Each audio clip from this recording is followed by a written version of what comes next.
Hello, I'm Dr. Margaret, and I'd like to talk to you about post-traumatic stress disorder.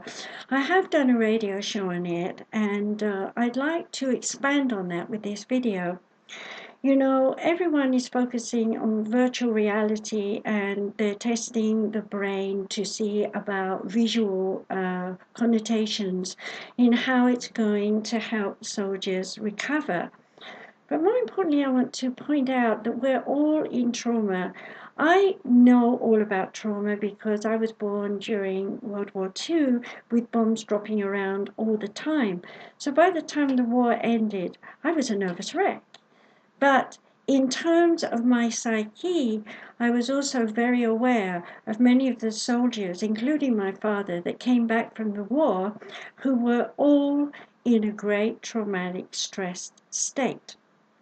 I also, being the daughter of a captain, or actually he was a major, but he dropped rank, my grandfather was also a major and had the same name. So I had two people who'd survived two wars, and both were in stress.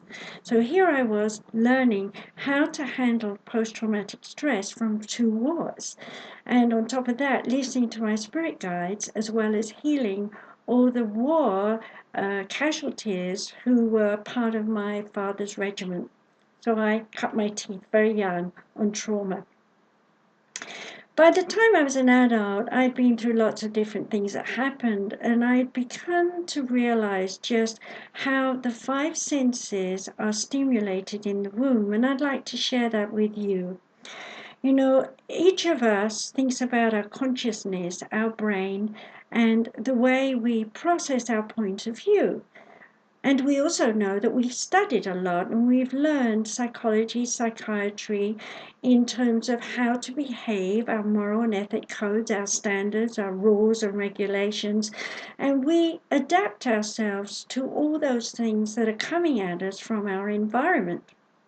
But what we don't think about is how is it that we are able to use our brain in the way we do?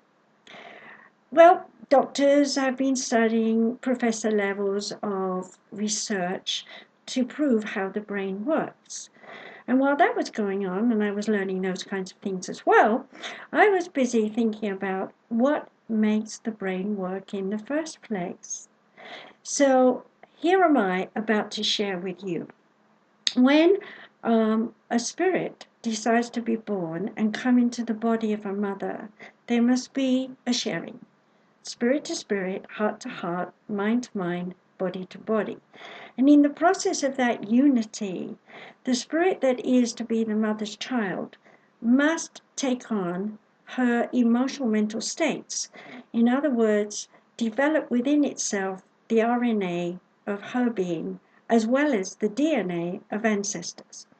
So by the time that child is ready to be born, the spirit that is that child has already learned a great deal about themselves while in the womb.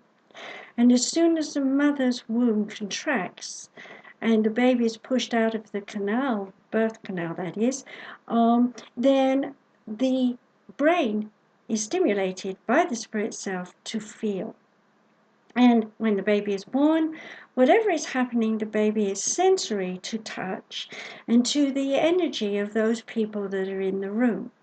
The first thing that happens is the brain develops psychometry, and psychometry is a sense of energy. Now you might say, how is that? So let me give you a little situation.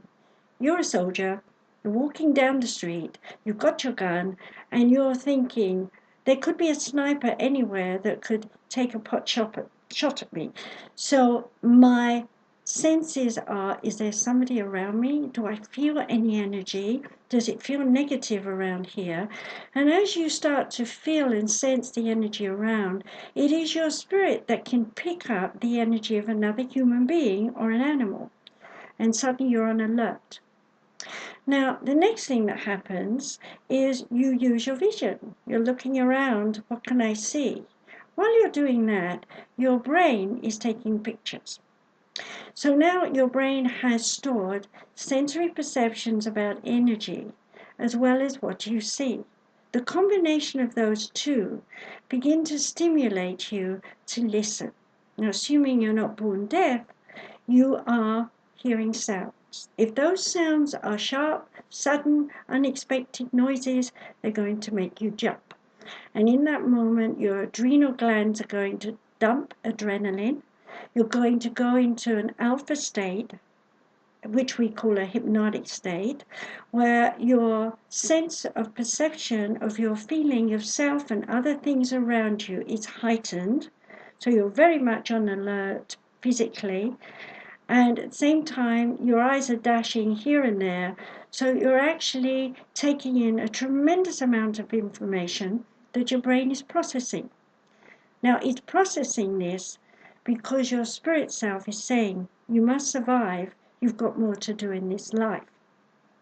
If you didn't sense anything and you got shot and you're dead, then it was that you didn't want to.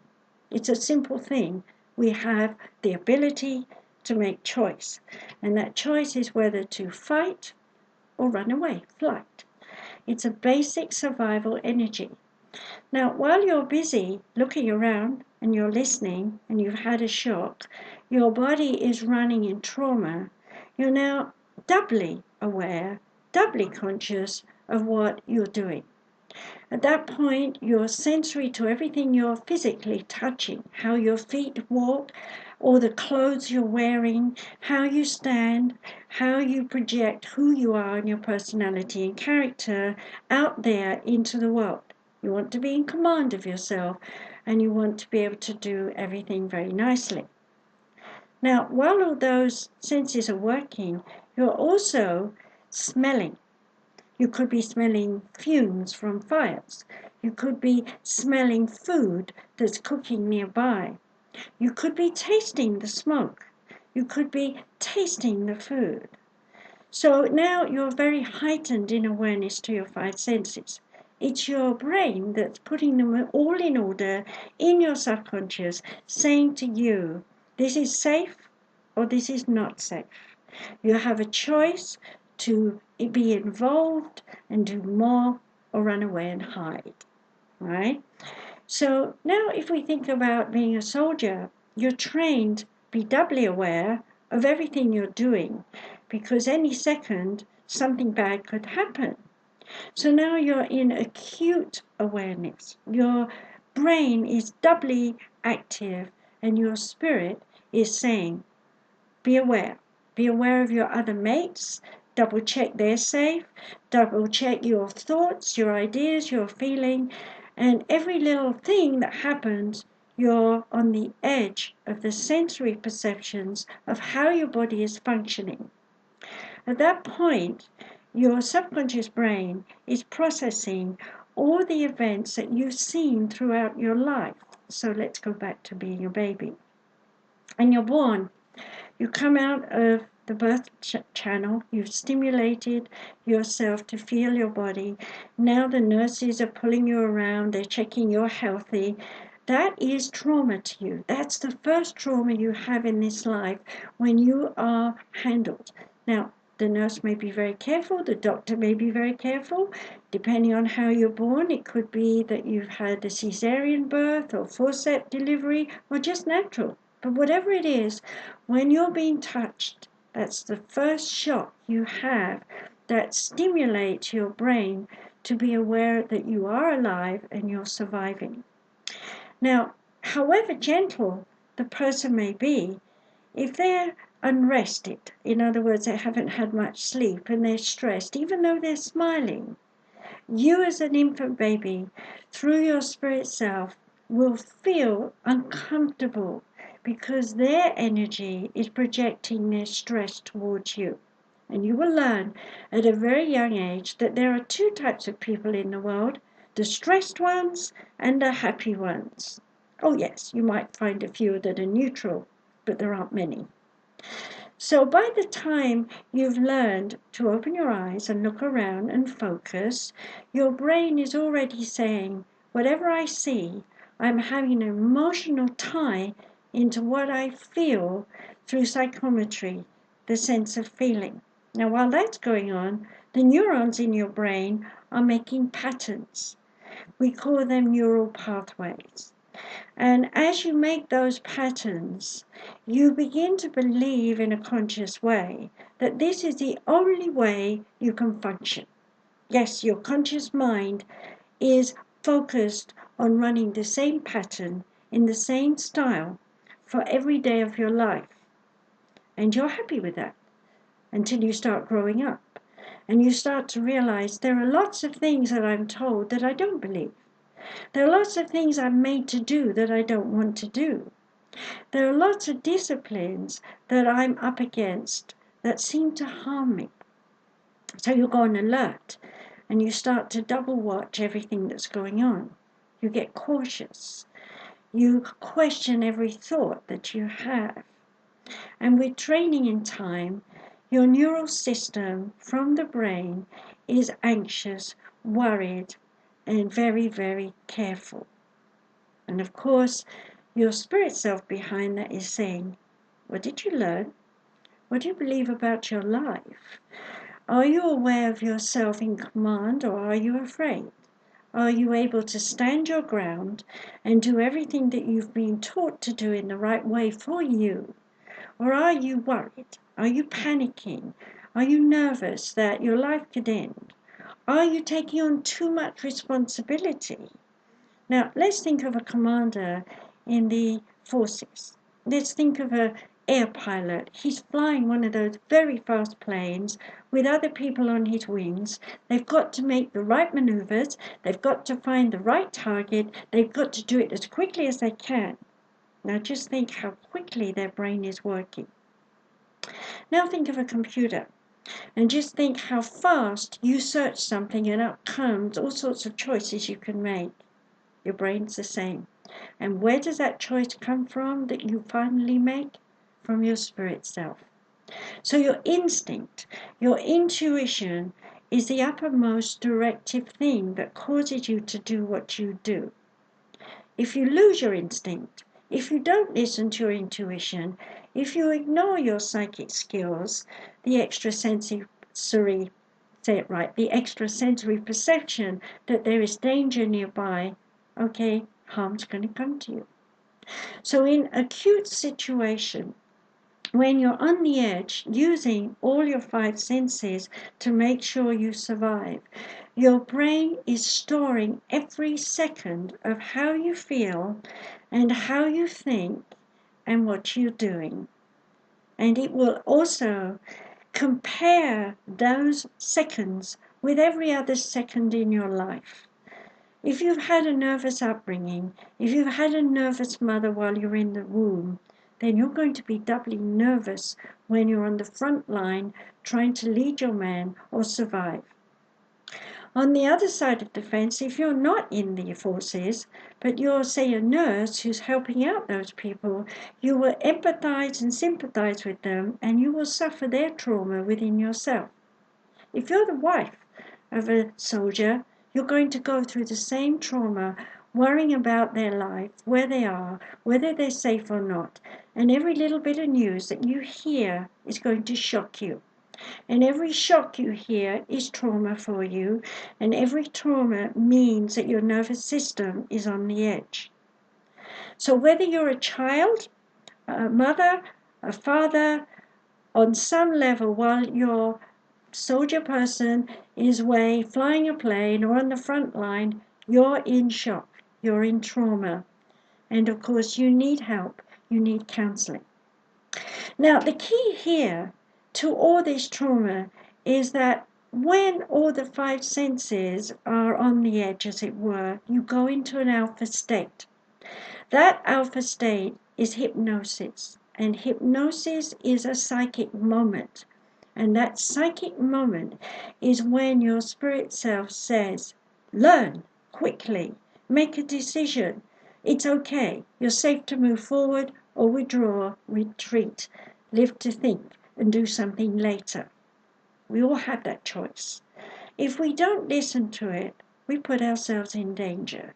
If we don't trust ourselves, we lose a point of lessons. We lose a point of awareness. Okay, so now let's move away from soldiers, and let's come into an everyday life scenario. You're going down the street. Suddenly a car skids across the road and crashes into something. You're an eyewitness. What did you see?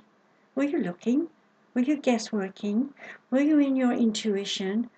Were you fantasizing? Were you in illusions? Was what you saw really what happened? Confusion. The brain has to sort out confusion. And in a normal everyday life situation, we're always trying to second guess. The point is, the conscious mind is a liar and a cheat. It will rationalize and make 2 and 2 make 69, whatever that means. It doesn't matter. Your world is upside down. Your conscious mind and your spirit self can't agree. You're coming at things from 2 points of view. Your everyday self says, I believe this and this. I've learned and been told and trained to do this and this. But my spirit self is saying, let's take another pathway. Let's do something different. So the conflict builds inside self. And over a period of time, you can't find the harmony. You get in stress. And stress creates distress. And distress creates depression. And depression takes you right into the core of your being. Why am I existing? Why am I here? What's the point of my life? I'm so depressed. I don't know what to do. So how do we erase all this trauma? It's so easy. We go back into the alpha state. We go back into the 5 senses. We reprogram the mind to have a different point of view. We don't delete the experience because the experience of trauma, for example, as a soldier or in a car accident, is the point of awareness of self and survival. What we do is bring the memories of the vision, of the sound, of the smell, of the taste, of the sensory perception, of alertness, of feeling the energy around, as well as the touch of everything that you've physically been next to or holding. We take it and we push it into a positive awareness. The positive awareness is that I learned by going through that experience that my spirit self is taking care of me. That I can move forward and in an alpha state with the right hypnotic suggestions, learning is easy. I can do anything. I am free to make more choices. I can move on and do more things, etc. Then the brain adapts, and suddenly you're no longer in a panic. You're no longer in anxiety. You're ready to do something new. Over the years, I spent a lot of time working with the energies of the 5 bodies: the physical, etheric, which is a lower emotional and mental self, the spirit self, which is a part of you that lives forever, the higher mind, which is the wisdom of the oneness, and God, the soul energy. When we look at these energies, we see that they make up your auric emanation.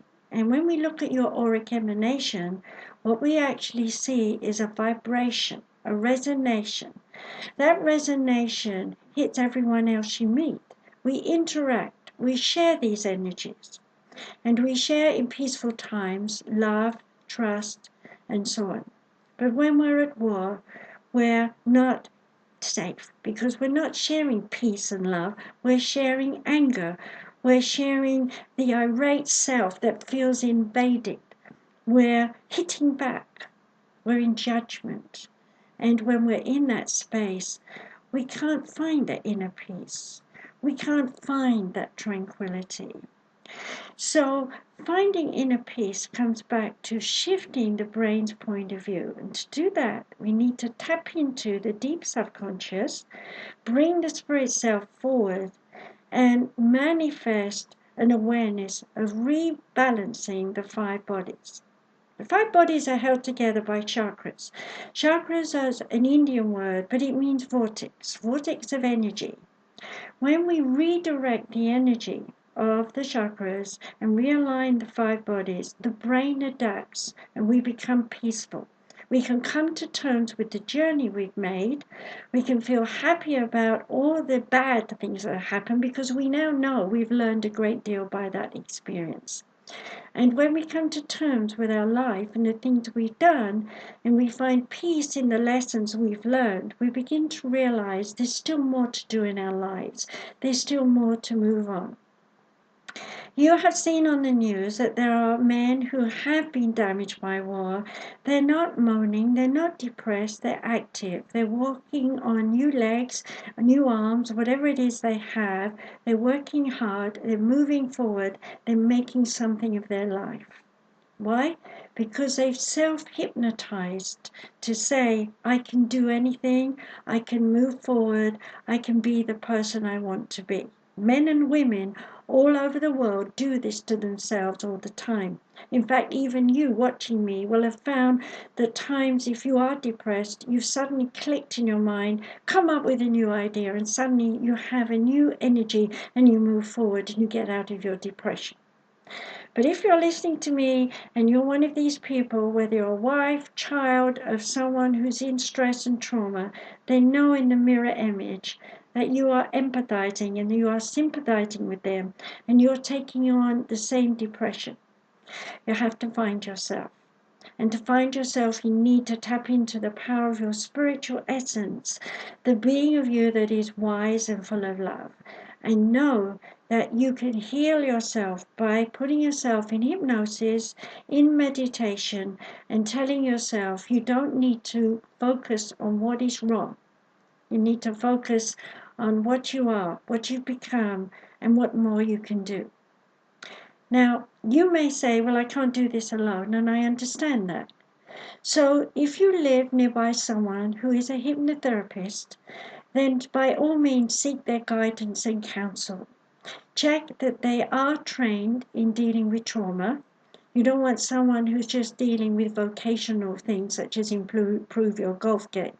You want to find a psychotherapist, a psychologist, a psychiatrist, someone who's trained in hypnosis. And if you cannot find that person, do seek, ask whoever is around you, do you know someone? Because we're all networking and we're all communicating with one another. And if finally you really cannot find someone to help you, contact me, Dr. Margaret, rvc@gmail. I can talk to you on the telephone or through Skype, wherever you are in the world. I can find out what your issues are, and I can channel you your own hypnosis to help you heal, to help you change your mind, to build a better lifestyle, etc. I have made hundreds of hypnosis recordings for people throughout my life. And I've helped those people recover their point of view on themselves and go forward to be happy people again. So if you need my help, you can also find me on my website, sumariscenter.com. I'll spell that. That's www, S for sugar, U, M for mother, A, R, I, S for sugar again, center spelled American, CENTER.com. You'll find me there. You'll also find my email, my phone numbers, and anything else you need to know.